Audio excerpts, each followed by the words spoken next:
আমি শহরের মেয়েদের মতো না, আমি গ্রামের মেয়ে। আমি সংসার বিষয়ে কিছুটা হলেও বুঝি, কারণ আমার বাবা নেই, মা আছে, ছোট একটা বোন আছে। সংসারের অবস্থা অনেকটাই খারাপ, এজন্য বিয়ের জন্য আমি আসছি। একটা ভালো মনের মানুষ পেলে বিয়ে শাদী করে সংসার করব।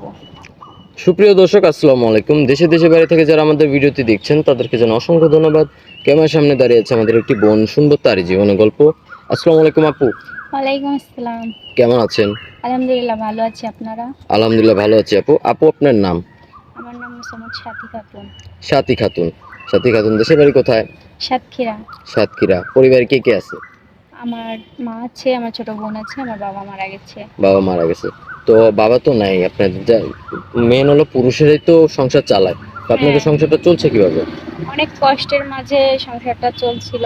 এখন মায়ের বয়স হয়ে গেছে, ছোট একটা বোন আছে, অনেক কষ্টে দিন যাচ্ছে। হুম। এখন বিয়ে শাদী করে, আমি তো বড়, বিয়ে শাদী করে একটা সংসার ধারণ করবো, তাহলে আমার মায়ের কষ্টটা একটু কম হবে। আপনি করবেন, আপনি বড় না? জি। আচ্ছা আপু, কিরকম লোককে বিয়ে করতে চাচ্ছেন?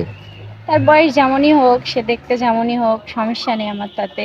আমি একটা সুন্দর মনের মানুষ চাই, যে আমার সারা জীবনের দায়িত্বটা নেবে। সুন্দর মনে মানুষ আছেন যে আপনার সারা জীবনের দায়িত্বটা নিবে। হ্যাঁ। আচ্ছা আপু, অনেক ভাইরা থাকে, প্রবাসী থাকে, বিয়ে করতে চায়, হ্যাঁ, করে করবেন? তো। হ্যাঁ, করব, আমার সমস্যা নেই। প্রবাসী ভাইকে বিয়ে করবেন, কোনো আপত্তি থাকবে না? অবশ্যই না। আচ্ছা, আপনি কেমন বয়সের লোককে বিয়ে করবেন? এটা আনুমানিক একটা বয়স বলবেন, যে এই বয়সের ভিতরে বিয়ে করবেন আপনি।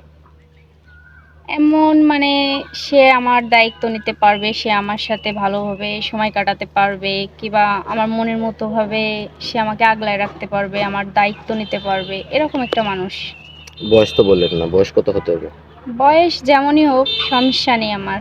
50-60 হলেও সমস্যা নেই? জি না। 70-80? না। আচ্ছা, এরকম লোককে তো বিয়ে করে মেয়েরা মূলত টাকার জন্য, ধন সম্পদের জন্য। আপনি এই জন্য বিয়ে করবেন? না, আমি টাকা পয়সা অর্থ সম্পদের জন্য না, শুধু আমি একটা গরিব ঘরের মেয়ে তো। হুম। আমি চাই আমার সে দায়িত্ব নিক, সে আমার ভাত কাপড়েই যথেষ্ট। আমি হচ্ছে বেশি কিছু চাই না। বেশি কিছু চান না? না। আচ্ছা আপু, আপনার সাথে যোগাযোগ করবে কিভাবে? আপনাদের মাধ্যমে আমার সাথে যোগাযোগ করতে পারবে। আমাদের মাধ্যমে।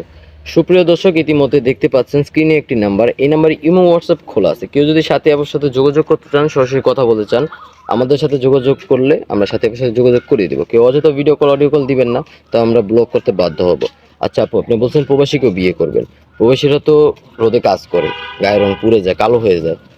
কালো লোককে বিয়ে করবেন? সমস্যা নেই, মাটির মানুষ তো সে নাকি। হুম।